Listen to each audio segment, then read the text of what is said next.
Assalamu alaikum wa rahmatullohi va barakatuh. Hurmatli жақсылар, бүгін бізде Xiaomi Mi 6 смартфоны келді. Экран бұғатын ұмытып қалған, Google бұғатын да білмейміз. Қалай ашамыз? Мұқият қараңыздар. Смартфонды өшіреміз.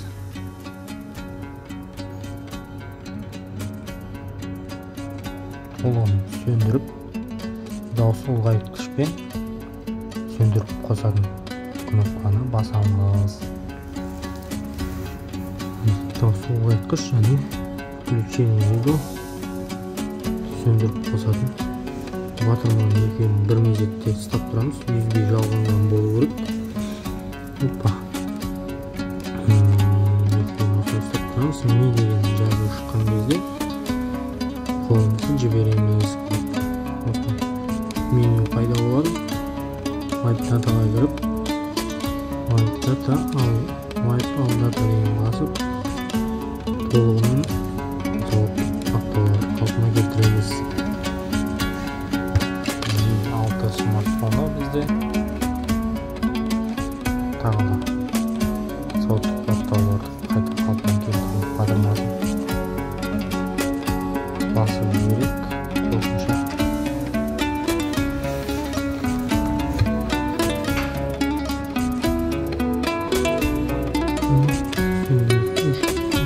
қайта қосатын батоннан басамыз. Сосын ұзақ уақыт күтеміз қосылған смартфонның қосылғаннан кейін. Тағы да қандай әрекеттер жасау керек, соны көрсететін боламыз.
Міне біздің смартфон іске қосылды. Әрі қарай қандай әрекет жасау керек қараңыз, көрсететін боламыз.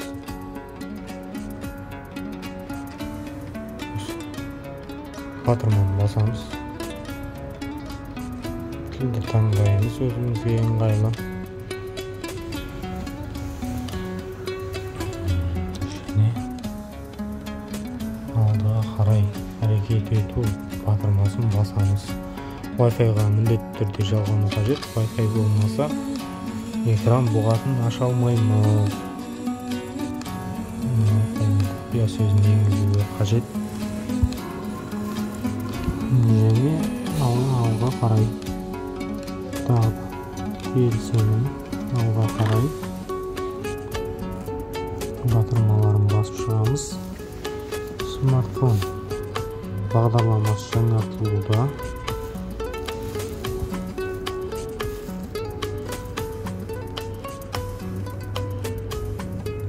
Бұл бірнеше минут алуы мүмкін бұның өзі.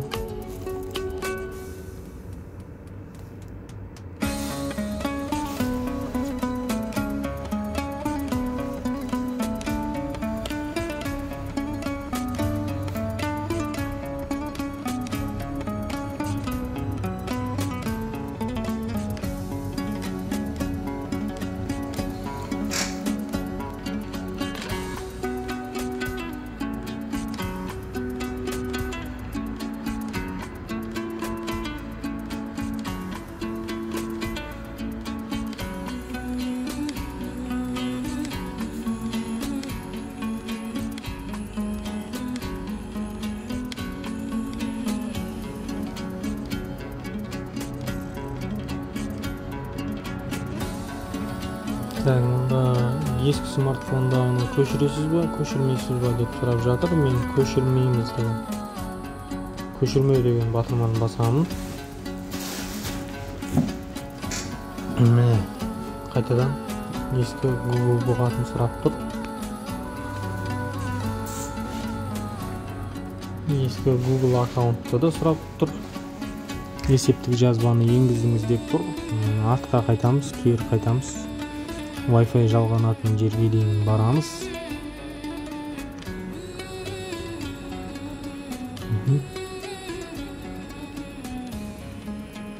Міне осы жерде Wi-Fi-ді қосу дегенге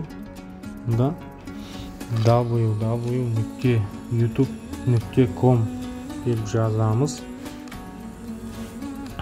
Сосын жазудың үстін басып тұрсақ, міне сол жақтағы екінші батырманы басамыз. Бізді YouTube-қа лақтырады смартфон. Және мына жерде браузерде ашамыз. Google болса да болады. Маған браузер тиімді болып тұр қазір. Осы браузерді ашып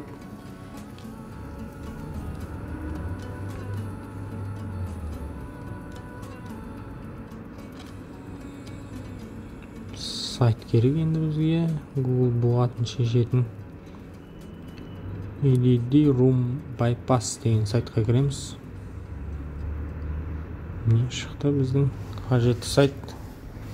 Осы сайтта жеңіл жолын қарастырып көреміз. Бірінші экран бұғатын орнатып көрейік. Screen Smart Lock деп тұр ғой. Осыны басамыз.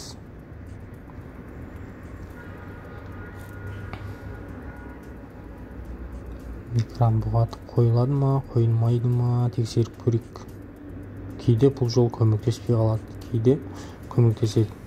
Күтеміз. Секундта экран бұғатын орнаттық, қайталаймыз. Және смартфонды бұғатқа қоямыз. Міне керемет. Біз смартфон бұғатын бұздық деген сөз.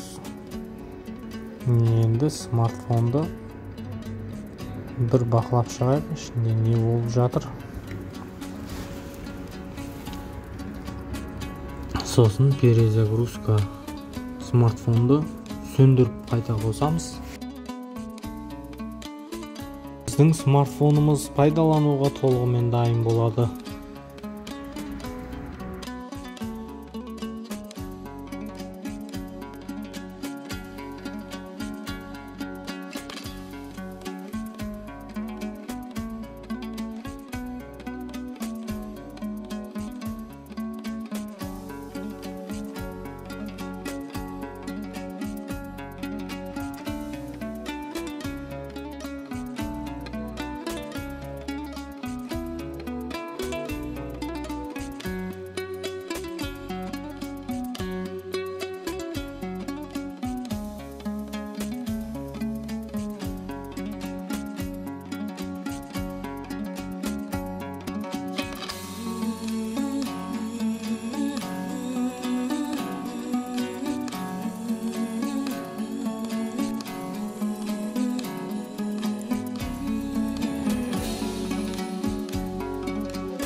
ішіне кіріп сброс сот баптауларды қайта қалпына келтіріп жіберуіміз керек. Осы жерде смартфонның ішінен барлығын өшіру деген батырманы басамыз және біздің экран бұғатын сұрайды.